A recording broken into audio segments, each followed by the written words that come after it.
Olá, meu nome é Rubem Tavares de Oliveira Ferreira e junto da professora Daniela Baratella, nós fizemos o trabalho A Função de Distribuição e Suas Propriedades, uma aplicação à teoria extremal clássica.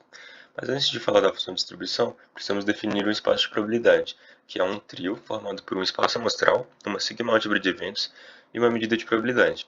O espaço amostral é um conjunto que contém todos os possíveis resultados do experimento aleatório. Já uma sigma-álgebra de eventos é uma coleção dos subconjuntos desse espaço amostral que é fechada com algumas operações, como a união, interseção e o complementar. Já uma medida de probabilidade é uma função real que tem como domínio essa sigma-álgebra e que vai associar a cada elemento dessa sigma-álgebra um número que chamamos de probabilidade.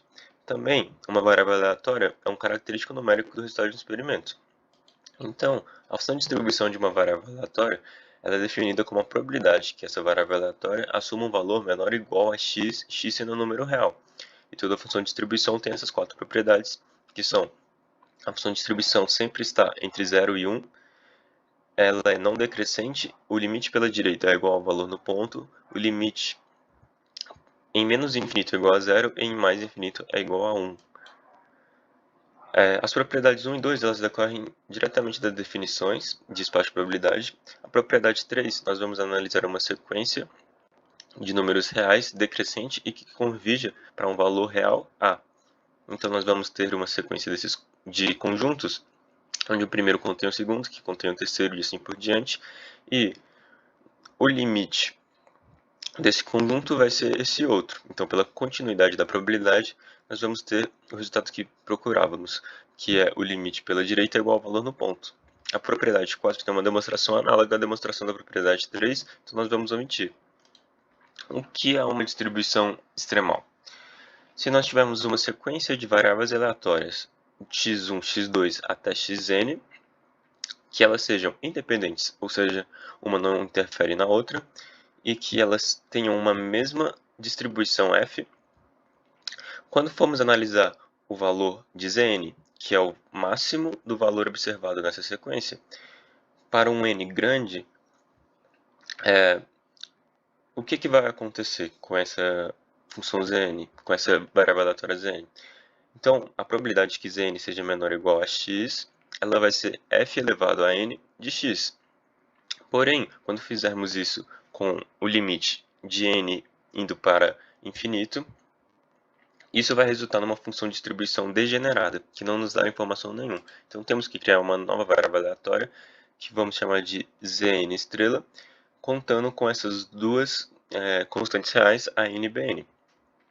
Então nós vamos ter um novo limite, e estamos interessados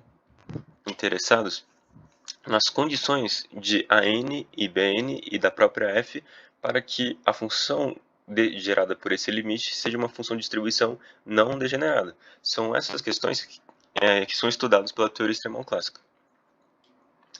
Então, se nós tivermos o mesmo limite do slide passado, se esse limite gerar uma função h de x, que essa função é uma função de distribuição não degenerada, nós vamos chamar essa h de distribuição extremal. Um dos teoremas centrais da teoria extremal clássica é o teorema chamado de Fischer-Tippett, e ele nos dá condições para as constantes, e esse teorema vai nos informar que essa função h de x ela só pode ter três formas, que ela pode ser uma função Frechet, uma função Weibull ou uma função Gumbel. E para finalizar, eu gostaria de falar que a função de distribuição é um dos conceitos de maior importância dentro da teoria de probabilidade e ela aparece em várias áreas da probabilidade e da estatística.